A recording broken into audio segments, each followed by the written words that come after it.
भारतेंदु हरिश्चंद्र जी का जीवन परिचय। भारतेंदु हरिश्चंद्र भारतीय आधुनिक हिंदी साहित्य के जनक कहे जाते हैं। बहुमुखी प्रतिभा के धनी भारतेंदु जी ने साहित्य के विभिन्न क्षेत्रों में मौलिक एवं युगांतकारी परिवर्तन किए तथा हिंदी साहित्य को एक नई दिशा दी। वे हिंदी साहित्य में आधुनिकता के पहले रचनाकार थे। इनका मूल नाम हरिश्चंद्र था, बाद में इन्हें भारतेंदु की उपाधि दी गई थी। इनके जन्म एवं कार्यकाल के समय भारत अंग्रेजों का गुलाम था। इन्होंने देश की गरीबी, पराधीनता, शासकों के अमानवीय शोषण के चित्रण को ही अपने साहित्य का लक्ष्य बनाया। हिंदी पत्रकारिता, नाटक और काव्य के क्षेत्र में इनका बहुमूल्य योगदान रहा। हिंदी में नाटकों का प्रारंभ भारतेंदु हरिश्चंद्र से ही माना जाता है। इन्होंने हिंदी को राष्ट्रभाषा के रूप में सुदृढ़ बनाने का प्रयास किया। आधुनिक हिंदी साहित्य के पितामह भारतेंदु हरिश्चंद्र का जन्म 9 सितंबर 1850 में काशी के वैश्य परिवार में हुआ। इनके पिता बाबू गोपाल चंद्र भी एक कवि थे, लेकिन बाल्यावस्था में ही माता पिता की मृत्यु हो जाने के कारण उनका बचपन माता पिता के वात्सल्य से वंचित रहा। भारतेंदु जी ने 5 वर्ष की अल्पायु में ही काव्य रचना कर सभी को आश्चर्यचकित कर दिया था। उन्होंने अपने घर पर ही स्वाध्याय से हिंदी, अंग्रेजी, संस्कृत, फारसी, मराठी, गुजराती आदि भाषाओं का उच्च ज्ञान प्राप्त कर लिया। उन्होंने अपनी उच्च शिक्षा क्वींस कॉलेज, बनारस से प्राप्त की। मात्र 13 वर्ष की अल्पायु में उनका विवाह हुआ। भारतेंदु जी स्वभाव से बहुत उदार थे। उन्होंने देश सेवा, दीन दुखियों की आर्थिक सहायता, साहित्य सेवा एवं गरीबों में अपना धन लुटा दिया।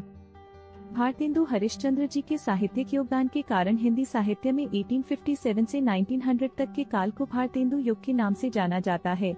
उन्होंने मात्र 5 वर्ष की आयु में निम्न काव्य दोहे की रचना कर अपने महान कवि होने का परिचय दिया था। महाकवि भारतेंदु जी की यह विशेषता रही है कि उन्होंने ईश्वर भक्ति एवं प्राचीन विषयों पर काव्य लिखने के साथ उन्होंने समाज सुधार, देश प्रेम एवं देश की स्वतंत्रता जैसे नवीन विषयों पर भी कविताएं लिखी। उनके साहित्य और नवीन विचारों ने उस समय के समस्त साहित्यकारों और बुद्धिजीवियों को आकर्षित किया। उनके इर्द गिर्द राष्ट्रीय भावनाओं से ओतप्रोत लेखकों का एक ऐसा समूह बन गया जिसे भारतेंदु मंडल के नाम से जाना जाता है। भारतेंदु जी ने प्रमुख रूप से हिंदी नाट्य रचनाएं, निबंध, काव्य रचना एवं उपन्यास की रचना की। उनके द्वारा रचित रचनाएं निम्नांकित है। मौलिक नाटक, वैदिकी हिंसा हिंसा न भवति, सत्य हरिश्चंद्र, श्री चंद्रावली, विषस्य विषमौषधम, भारत दुर्दशा, नील देवी, अंधेर नगरी, प्रेम जोगिनी, सती प्रताप 1883, अपूर्ण, केवल 4 दृश्य, गीति रूपक, बाबू राधा कृष्णदास ने पूर्ण किया।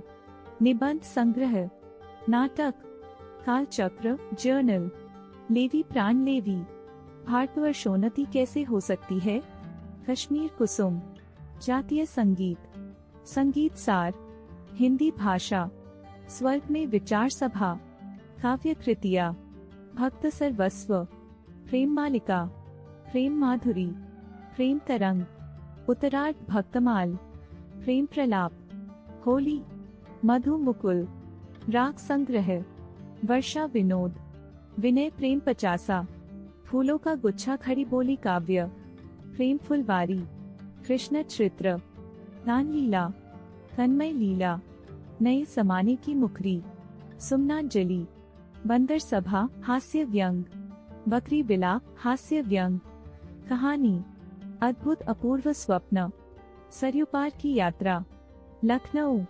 आत्मकथा, एक कहानी कुछ आप बीती कुछ जग बीती, उपन्यास, पूर्ण प्रकाश, चंद्र प्रभा। भारतेंदु हरिश्चंद्र ने काव्य रचना के साथ पत्रकारिता भी की। इन्होंने कई पत्रिकाओं के संपादन किए। उन्होंने 18 वर्ष की आयु में कविचंद सुधा नामक पत्रिका निकाली, जिसमें उस समय के बड़े बड़े विद्वानों की रचनाएं छपती थी। इसके बाद उन्होंने 1873 में हरिश्चंद्र मैगजीन और 1874 में स्त्री शिक्षा के लिए बाला बोधिनी नामक पत्रिकाएं निकाली। इसके साथ ही उनके समांतर साहित्यिक संस्थाएं भी खड़ी की। इसके अंतर्गत उन्होंने तदीय समाज की स्थापना वैष्णव भक्ति के प्रचार के लिए की। उन्होंने देश, भाषा तथा साहित्य दोनों ही क्षेत्रों में सराहनीय कार्य किया। स्वतंत्रता आंदोलन के समय भारतेंदु हरिश्चंद्र जी ने अंग्रेजी शासन का विरोध करते हुए देश सेवा के कार्य किए और वे काफी लोकप्रिय भी हुए। उनकी लोकप्रियता से प्रभावित होकर काशी के विद्वानों ने 1880 में उन्हें भारतेंदु भारत का चंद्रमा की उपाधि प्रदान की। शरीर के अस्वस्थ होने एवं दुश्चिंताओं के कारण मात्र 35 वर्ष की अल्पायु में 6 जनवरी 1885 को भारतेंदु हरिश्चंद्र का निधन हो गया। Thank you for watching this video. अगर आपको यह वीडियो अच्छा लगा है तो लाइक जरूर करें और चैनल को सब्सक्राइब जरूर करें और इस वीडियो को अपने दोस्तों के साथ शेयर जरूर करें। धन्यवाद।